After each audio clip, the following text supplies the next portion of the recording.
أعوذ بالله من الشيطان الرجيم. بسم الله الرحمن الرحيم. الحمد لله والصلاة والسلام على سيدنا محمد وعلى آله وصحبه وسلم تسليما كثيرا. Abû Dhar radiallahu anhu. I'm going to mention to you the Imam Ahmad version.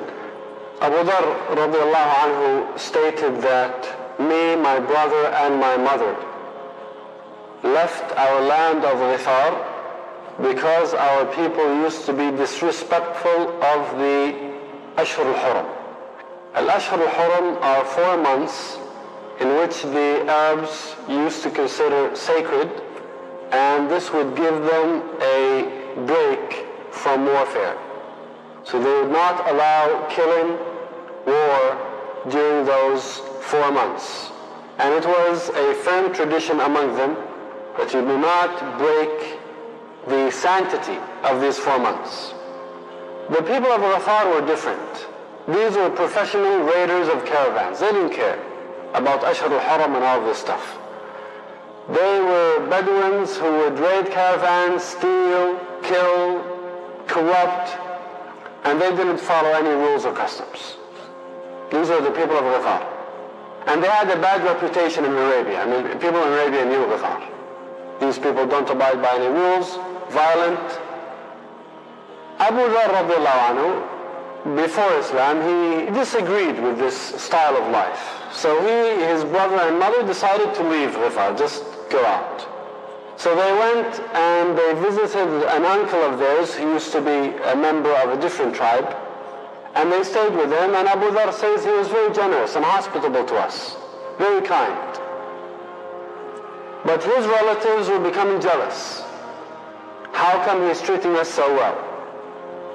So what they did, they went up to the uncle of Abû Dhar and they told him, when you are absent, Unais, Abû Dhar's brother, he goes and visits your wife. And he's interested in her.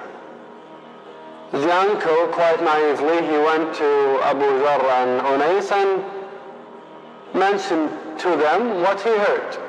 He said, people are saying that Unais is interested in my wife. Abû Dhar was very angry and upset. This was false.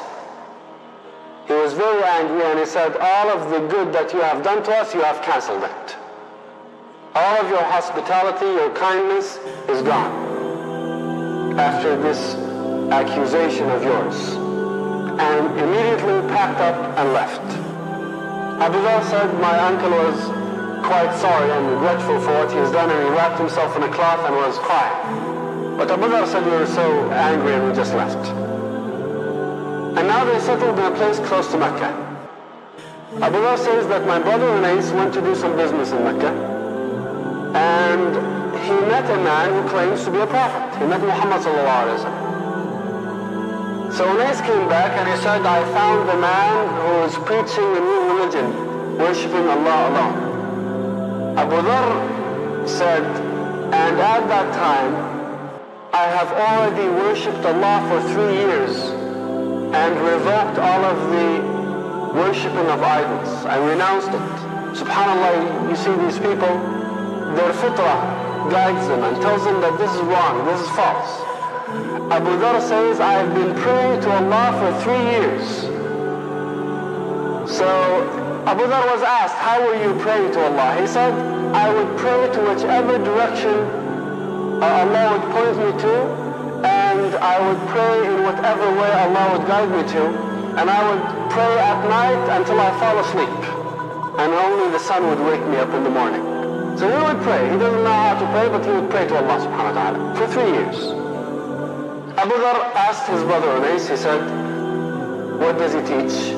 So Unais mentioned some of the teachings of Islam that he learned from Rasulullah sallallahu alaihi wasallam, and then he asked him, what are the people saying about him? Unais said they're claiming that he's a sorcerer, a magician, a liar, and he went down the list. Abû Dhar said, مَا أَشْفَيْتَ غَلِيلِي, you haven't satisfied my hunger. I want to go and investigate the matter myself. What the people say might not necessarily be right. The media of Mecca, the CNN of the day, or the ABC, or whatever you call it, had all of these labels that they would brand Rasulullah ﷺ with, but Abû Dhar did not have trust in what the people are saying, he would have to go and meet Rasulullah ﷺ and hear it from the messenger himself. And that is what a Muslim is required to do. تبينوا. Allah subhanahu wa ta'ala says, when you receive some information, verify it. تبينوا. And that's where our scholars learned the science of hadith. They would verify. It's not just enough to hear a hadith narrated from someone. The scholars used to say, هاتوا رجالكم أو سموا لنا رجالكم. Whenever they would hear a hadith, they would say, mention the names of your men. Where did you hear this from? Tell us the names. We want to know who you got this information from. We just don't follow any hearsay. Abû Dhar, he said, I went into Mecca and I asked the first man I saw in front of me, I told him, can you please guide me towards Muhammad ﷺ? He said that man immediately started calling the men of Quraysh, and they started pelting me with stones, rocks, whatever they could get their hands on, until I fell unconscious. He said, by the time I woke up, I was like Nusub Ahmar. And Nusub, the people of Quraysh, they used to have these stones, idols, which they would slaughter and sacrifice their animals over. So they would be soaked with blood. That is the description Abû Dhar gave himself, like a red pole, soaked with blood from head to toe. He said, so I went to the well of Zamzam, I drank water, and I washed the blood off my body. And then I went next to a Kaaba. In the narration of Imam Ahmad, it says that he stayed there for 30 days, not knowing where to meet Rasulullah ﷺ. And Abû Dhar said, I did not have any food for the entire period, except for drinking the water of Zamzam.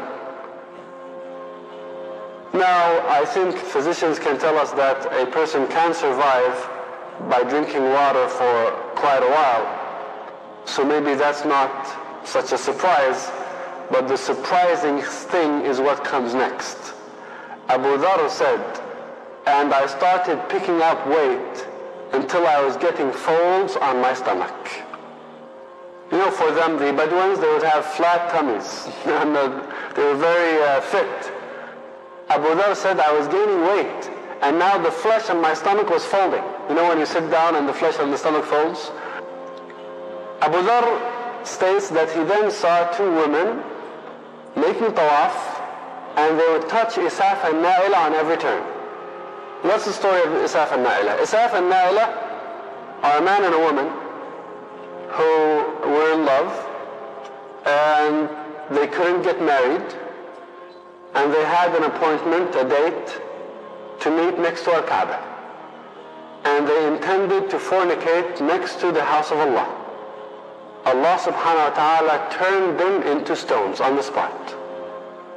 After the passage of some time, the mushrikeen of Quraysh started worshipping them. Started worshipping these two stones, Isaf and Na'ila. To show you how when you open the floodgate for shaitan, you can't close it. He just throws you in dungeons of darkness. You can never get out of it. It's a spiral. If you get in, you never come out. Darkness over darkness, one veil after another. Now, the story of idol worshipping actually started as erecting statues after righteous men die. Shaitan came to the people of Noah and told them, after the righteous men have passed away, why don't you erect statues of these righteous men so that they would remind you about Allah? He came to teach them good. He said they would remind you about Allah subhanahu wa ta'ala. So they did that. And then after a few generations, he started telling them, worship them. That's how the idol worshipping grew. So here you have Isaf and Na'ila being worshipped. And these two women would make tawaf and they would touch Isaf and Na'ila on every turn. Now Abû Dhar, he despised idol worshipping, so he threw out a comment.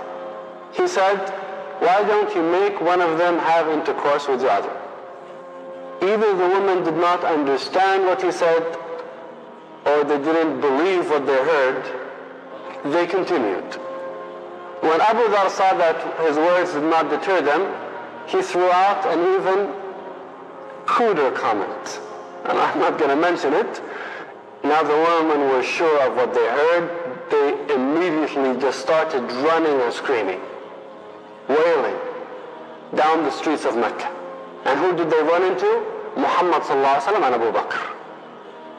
Muhammad sallallahu alaihi wasallam and Abu Bakr are seeing these two women running in the streets screaming.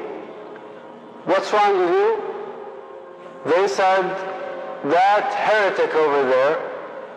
Rasulullah sallallahu alaihi wasallam said, what's the matter with him? They said, he spoke a word that fills the mouth. Tamla al-fam. In other words, something that is unspeakable. Very bad words. Rasulullah sallallahu alaihi wasallam and Abu Bakr, they went to meet this man, Abû Dhar radiallahu anhu, and they started the conversation. Rasulullah sallallahu alaihi wasallam asked Abû Dhar, where are you from? من أين الرجل? قال أنا من غفار. He said, I am from Ghifâr. Rasulullah sallallahu alaihi wasallam placed his hand on his forehead. Abû Dhar said, Rasulullah sallallahu alaihi wasallam was surprised and amazed to see somebody from Ghifâr coming to Mecca in search of the truth. From Ghifâr, these people who raid caravans, the ones who do not follow any rules or any customs, and he is searching for the truth in Mecca, and the people of Mecca, the ones who are considered to be the religious authority of Arabia, are rejecting my message. فَكَرِهَ أَنْ انْتَسَبْتُ إِلَى غِفَارٍ. Abû Dhar said, I felt that he might have disliked that I mentioned that I'm from Ghifâr. So I extended my hand to pull his hand from his forehead. Abû Dhar said, Abu Bakr slammed my hand and told me, put your hand down. And then the conversation continued, and Abû Dhar ended up embracing Islam. Rasulullah sallallahu alaihi wasallam told Abû Dhar, "Uqtum imanak, keep your iman secret." Abû Dhar, he went out the next day, rather than keeping his iman secret, he went in front of the people of Quraysh and said, "Ashhadu an la ilaha illallah wa ashhadu anna Muhammadan Rasulullah." He didn't care about the consequences.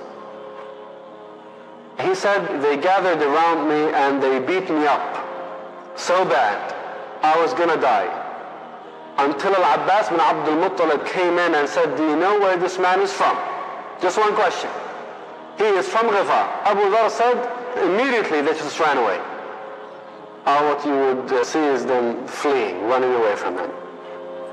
But he did the same thing the next day. And he did the same thing the third day. And every day the same thing would happen. They would come and beat him up until Al-Abbas comes and tells this new group of people who are hitting him that the man is from Ghifâr. Al-Abbas said, and you know, if this man gets killed by you, that none of your trade will make it safely to Syria. They're going to take revenge of you. So Rasulullah ﷺ then told Abû Dhar, go back to your people and convey the message to them. And when you hear that I prevailed, come to me. How long did Abû Dhar stay with Rasulullah ﷺ? Quite a short time. How much did he learn from him? Probably not a lot. A few verses, a few hadith here and there, and that was it. Abû Dhar, he went back to his people, Ghifâr, and he started giving them da'wah. Slowly and slowly, people were accepting Islam among the people of Ghifâr. He said, by the time Rasulullah ﷺ made hijrah, almost half of my tribe were Muslim. The whole tribe of Ghifâr. He said, and then we decided to go and visit Rasulullah ﷺ, and the rest of the tribe have said, when Rasulullah ﷺ arrives and when we go and meet him, we will become Muslim. So now the whole tribe is Muslim. All of them are Muslim. The other half just said, we're going to wait. It's a matter of time, but then it will become Muslim, and they did. So one day, when Rasulullah ﷺ was in Medina, they see in the horizon this dust cloud, sign of an army approaching, large group of people. So some of the Sahaba rushed to their weapons, thinking that maybe an army is approaching us. But Rasulullah ﷺ said, Kun Abû Dhar, be Abû Dhar. And the prophecy of Rasulullah ﷺ was true. It was Abû Dhar and all of his tribe of Ghifâr coming to pledge their allegiance to Rasulullah ﷺ. The entire tribe. Now there was rivalry between two tribes, Ghifâr and Aslam. When Aslam heard that Ghifâr became Muslim and they went and pledged allegiance to Rasulullah ﷺ, they immediately went to Rasulullah ﷺ and said, we also want to become Muslim. Two tribes. Rasulullah sallallahu alaihi wasallam said, Ghifâr ghafar Allahu laha wa aslam salamaha Allah. Ghifâr, may Allah forgive them, and Aslam, may Allah give them peace. All of it started by the work of one man. And how much did this man know? Was he a scholar at the time? No, he just knew a few ayat. Later on, Abû Dhar came to learn a lot. But at that stage, he just spent a few days with the Rasulullah sallallahu alaihi wasallam, and that was it. All of Ghifâr became Muslim. The last people in the desert that you would expect to accept Islam, they did become Muslim. صلى الله على سيدنا محمد وعلى آله وصحبه وسلم تسليما كثيرا.